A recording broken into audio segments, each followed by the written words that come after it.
good afternoon. We're going to cover a couple basic reloading steps here for resizing brass for a bolt action rifle.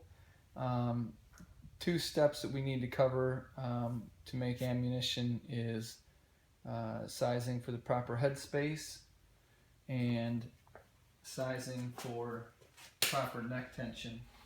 So headspace and neck tension. So we're going to walk through a couple steps here real quick. I'll show you how I do it. I've got a piece of brass here that was fired in a chamber other than the rifle I'm going to be reloading for. So I have a couple tools here that I like to use. This one is a stony point called head and shoulders headspace gauge, and you just put it in there. It's a comparator, and it measures off the datum line. So that's one tool I use, or I also use like an RCBS, and this is cartridge specific, so it's not as versatile as the stony point tool. So a couple different tools that can do the same job. So we'll use the stony point here, and it measures out at 3. I'll just write up a note here for your reference. 3.624. Okay, that's what we're starting out with. And so typically if you have a piece of brass you're resizing, even if I had fired this in my rifle that I'm reloading for, I would check it to see if it functions, and it doesn't. It gets stuck in the chamber. So I need to bump the headspace back some amount. Some people just neck size. We're going to do the headspace as well.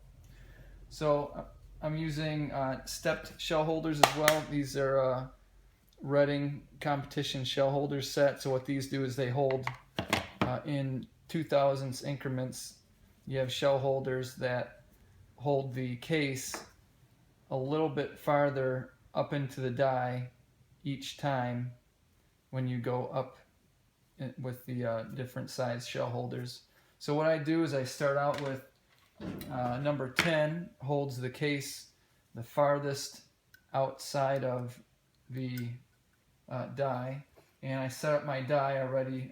The way I set my die up is I put the ram all the way up, and I screw the die in until it contacts the top of the shell holder.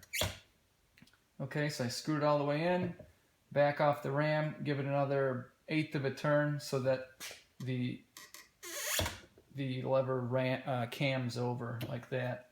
So that's how I know I've got the die set up to start with in the press. Second, I put the shell holder that holds the case the farthest outside of the die. I'm going to lube up my case necks with, I've just got some Molly powder here and some stainless steel balls that I use. You can use spray lube, whatever you want to use for the inside of your case necks. And then I also lube the body with, you can use resizing wax. I've got Crisco vegetable shortening. That's a lifetime supply of case lube you can get for $4. So anyway, lube the body up nice so that you don't get a case hung up in the press. All right, and then I'll measure it again. And the headspace is the same, so it did not push the shoulder back at all. So what we're trying to do is smash the body of the die down in diameter, and we're also trying to push the shoulder of the case back towards the base of the case to make it slightly shorter. So in this case it did not push it back far enough, so we're going to have to use the next shell holder to hold the case about 2/1000ths higher up into the die. I'm going to try to just see if this chambers in the rifle, and it does, but with a little bit of pressure. So it could function if I needed it to, but I'm going to give it a little bit more clearance. So I'm going to take the shell holder out, replace that one. So this should bump it back about 2 thousandths.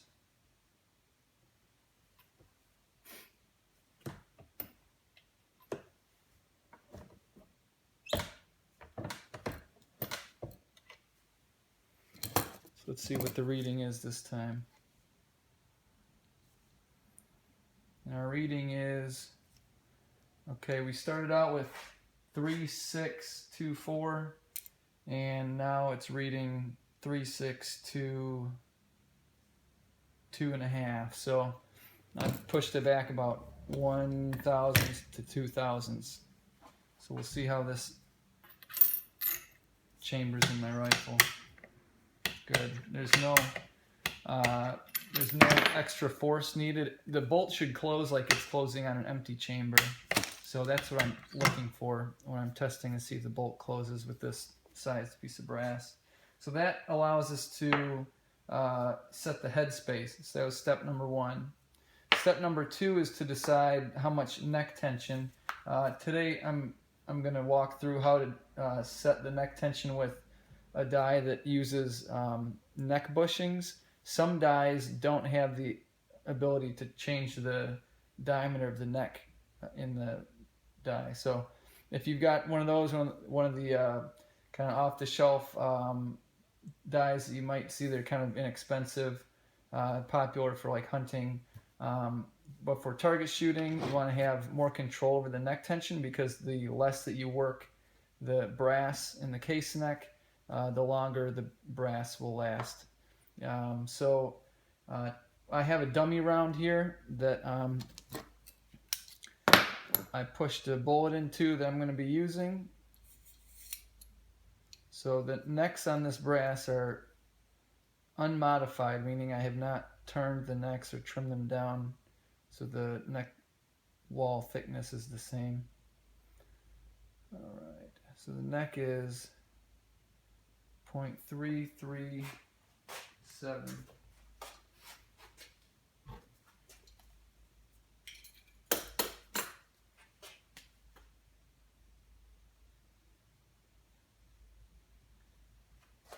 Alright.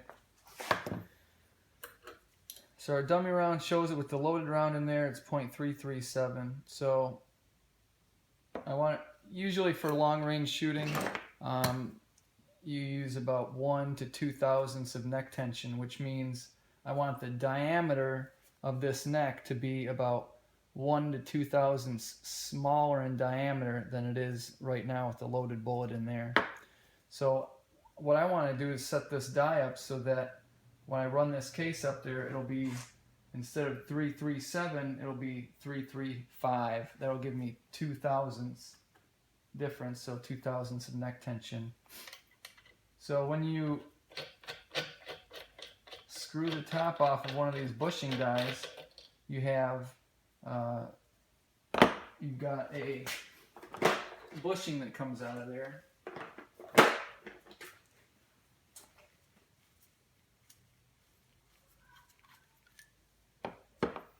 And so it looks like this. You got your stem, and you just screw it in, and you drop in whatever size bushing you need.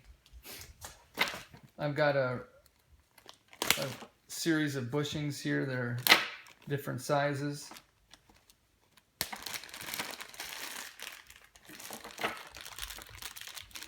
Something like that. And you drop the bushing, and they have a number stamped on there. So we're going to look for a bushing that's we need it to be at 335, so it's 2 thousandths difference, but there's about 1 thousandths of spring back, where you smash the neck diameter down and it springs back out about 1 thousandth. So we want it to be at 335, so we need it to be 1 thousandth smaller than that, so 334. So I have a bushing that I placed in there already that says 334, 0.334 on the top. So that's the correct diameter we need. So just verify that's the right size. I'm going to tighten the stem all the way down.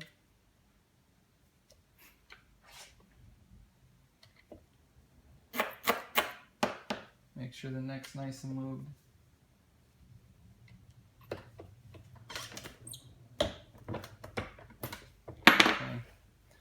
going to measure the neck on this, 0.335. Alright, right where it needs to be.